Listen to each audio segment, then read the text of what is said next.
Bueno, hola a todos. La clase de hoy es sobre ACV hemorrágico.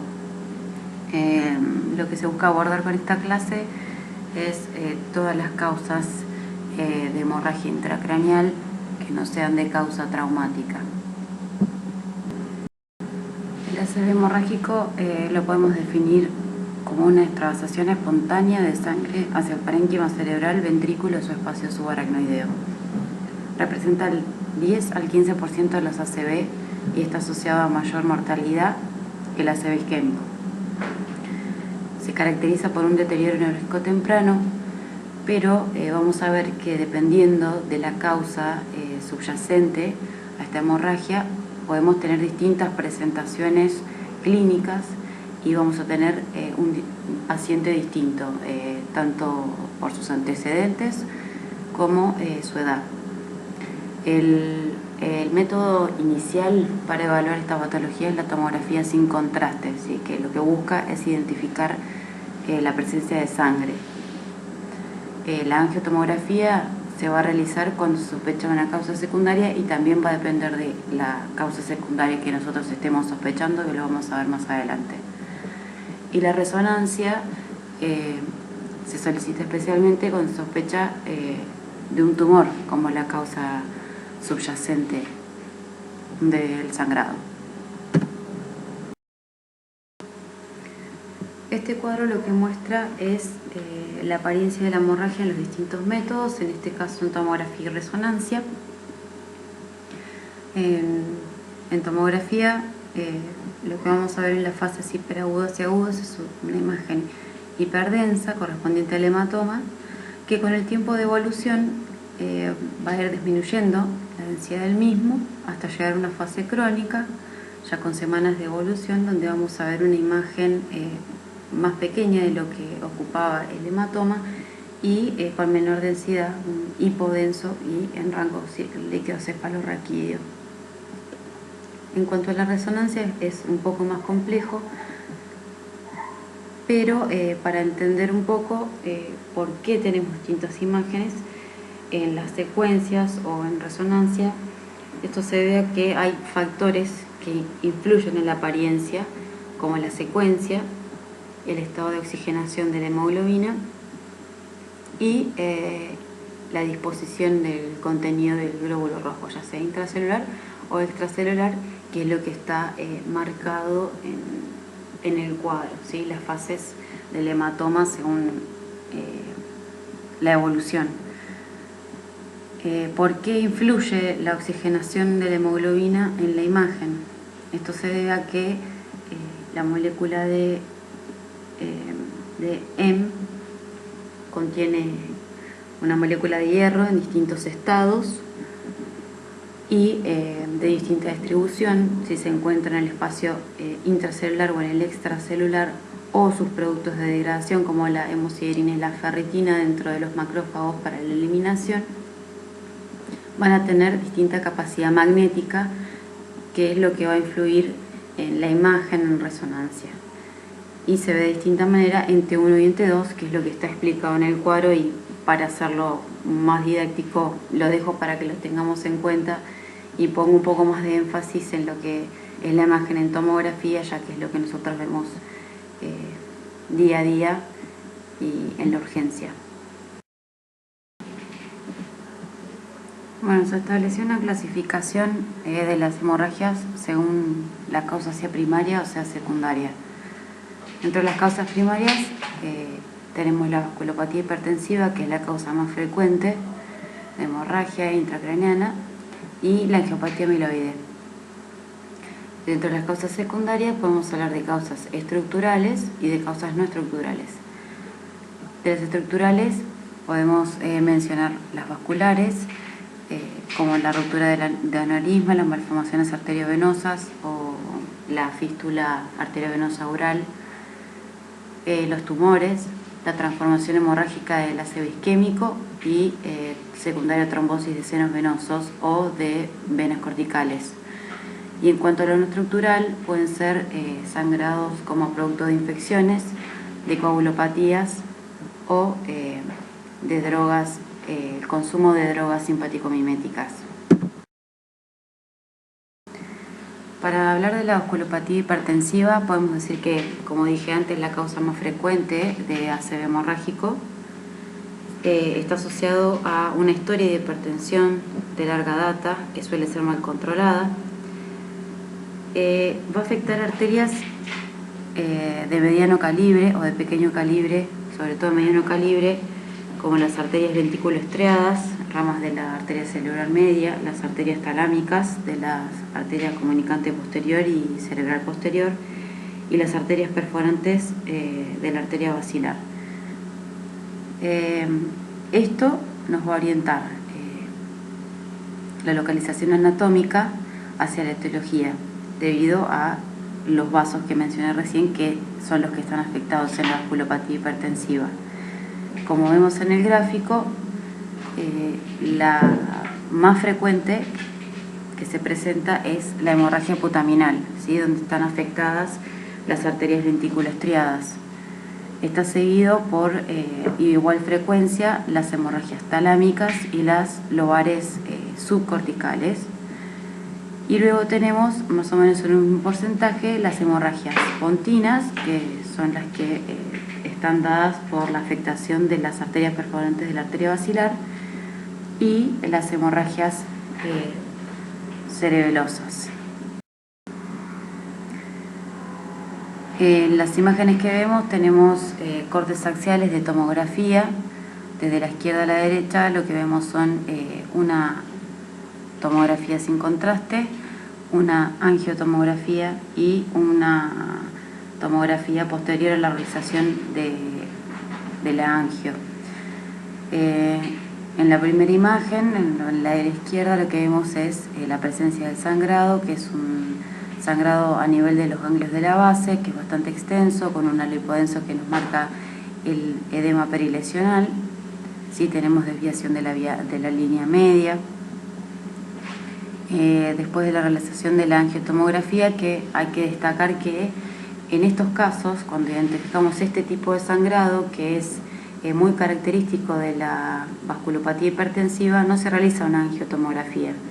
En este caso lo muestro para resaltar un signo tomográfico, que es el spot sign, que es un área de acumulación de contraste dentro del hematoma, que se observa luego de la realización de una angiotomografía en una fase tardía, y que nos está demostrando un sangrado activo y que nos predice una expansión temprana del hematoma y un mal pronóstico en la evolución del paciente.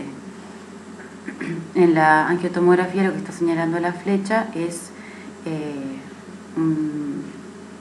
una imagen del contraste que nos demuestra un sangrado activo, y que en la fase tardía vemos la acumulación de contraste en la misma localización que nos mostraba la angiotomografía.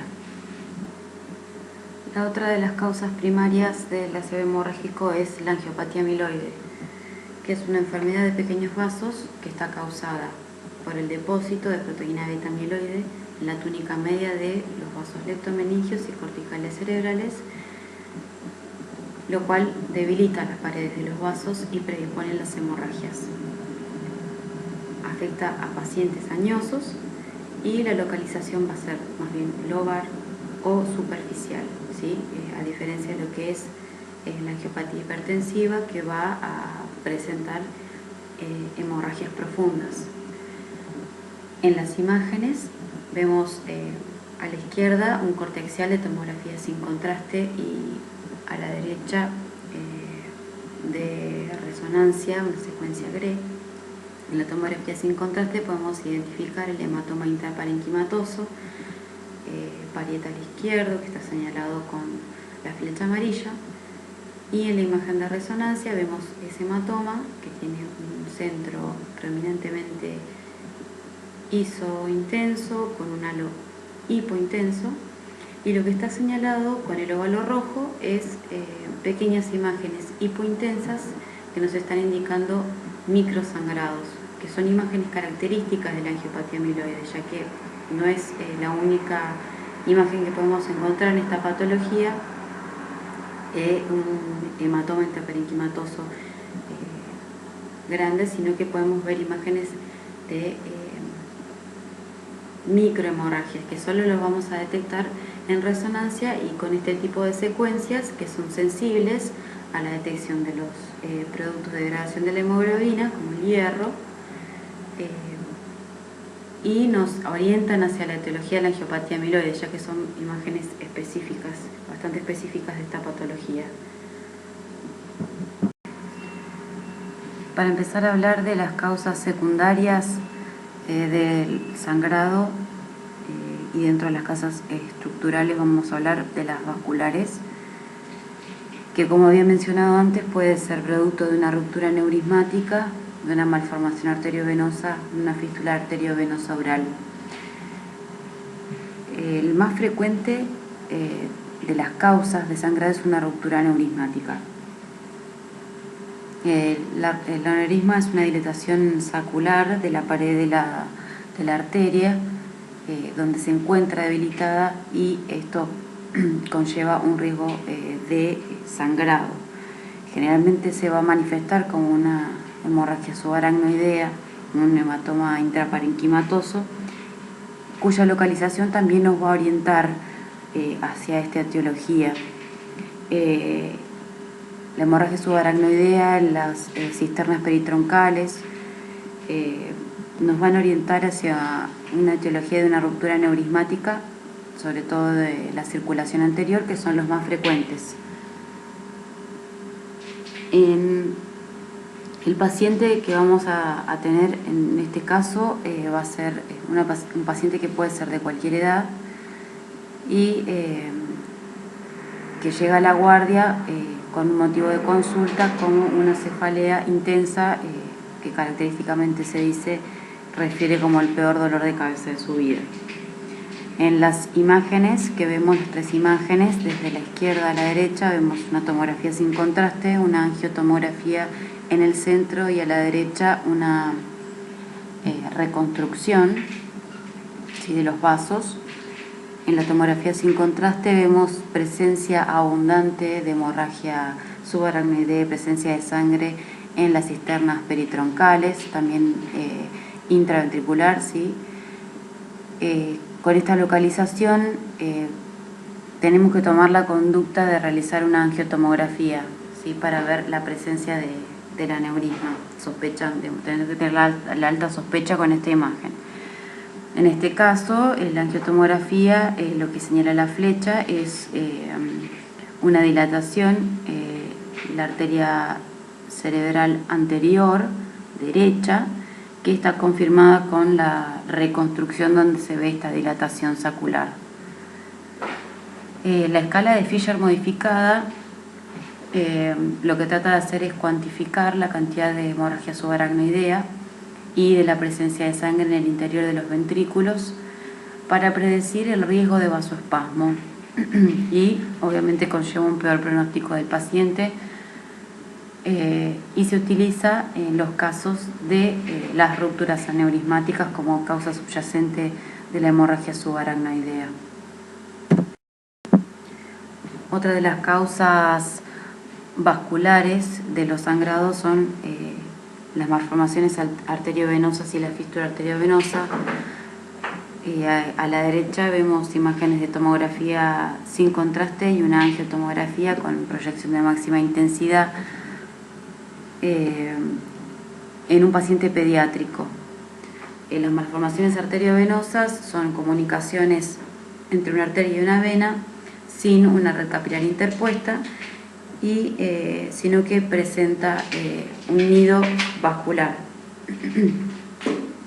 En el 50 al 60% de los casos, las malformaciones arteriovenosas se manifiestan como una hemorragia espontánea, ¿sí? Podemos verlo en pacientes pediátricos porque suelen ser malformaciones congénitas o que se desarrollan durante la niñez. En las imágenes que vemos un hematoma intraparenquimatoso frontoparietal derecho con un halo hipodenso de edema que está señalado con la flecha, y en la angiotomografía lo que está señalado es que en la periferia de este hematoma podemos ver este nido vascular que conecta la estructura arterial con la venosa. A la izquierda lo que vemos son arriba imágenes de tomografía, a la izquierda sin contraste, a la derecha una angiotomografía en fase venosa, y abajo vemos reconstrucciones de, una sustracción digital de una angiografía que se le realizó al paciente. En la tomografía sin contraste, y lo que está señalado con la flecha, podemos ver el hematoma intraparenquimatoso, también con el halo hipodenso, que nos indica el edema a nivel también frontoparietal derecho, y que en la angiotomografía lo que está señalado con la flecha es una estructura vascular venosa, ya que estamos en una fase venosa periférico a la lesión. Cuando se realiza la angiografía al paciente y en las sustracciones digitales, lo que vemos en una fase arterial es que tenemos presencia de material de contraste en el seno venoso esfenoparietal, lo cual no debería estar. Esto lo que nos está indicando es un flujo de sangre retrógrado debido a esta fístula arteriovenosa, ¿sí? La fístula lo que conecta son estructuras arteriales con los senos venosos durales o con venas corticales. Y en una fase más tardía lo que vemos es el contraste en el interior del seno venoso esfenoparietal, y lo que está señalado con la cabeza de la flecha es esa estructura venosa, una vena cortical, que es coincidente con la estructura que vemos en la periferia del hematoma en la angiotomografía. La transformación hemorrágica del ACV isquémico ocurre en el 43% de los pacientes con ACV. El riesgo está aumentado luego del tratamiento trombolítico y endovascular, o sea que tenemos que pensarlo en un paciente con un ACV que tuvo este tratamiento, alguno de estos tratamientos, y que tiene un deterioro neurológico abrupto o un empeoramiento de su estado neurológico. Se establece una clasificación de la transformación hemorrágica, y esto lo vemos en las imágenes que están a la derecha. En la imagen A lo que vemos es un sangrado petequial no confluente, o sea, son pequeños focos hemorrágicos dentro del área del ACV, que es ese área hipodensa que está señalada con el óvalo rojo. En la imagen B lo que vemos es una hemorragia petequial confluente, o sea, son pequeños focos hemorrágicos pero que confluyen. Todo esto siempre viéndolo en el área del ACV. Luego en la imagen C lo que vemos es un hematoma intraparenquimatoso que ocupa menos del 30% del área isquémica y que produce cierta desviación de la línea media. Y en la imagen D lo que vemos es el hematoma intraparenquimatoso que ocupa más de un 30% del área isquémica y que puede presentar, generalmente presenta una desviación de la línea media importante. La trombosis de los senos venosos, o sea, la hemorragia secundaria a la trombosis de senos venosos, se debe a un aumento de la presión venosa debido a este drenaje deficiente por la presencia de la trombosis. La localización y los antecedentes nos orientan. Esto quiere decir que la localización del sangrado no va a seguir un territorio arterial. Va a ser una hemorragia más bien superficial, no profunda. En cuanto a los antecedentes, tenemos que pensar en pacientes que pueden presentar alguna coagulopatía, que por ejemplo la típica paciente femenina con antecedentes de toma de anticonceptivos orales, puede también presentarse en pacientes deshidratados, pacientes sépticos. Tenemos que indagar en esos antecedentes. En la tomografía sin contraste, aparte de ver el hematoma,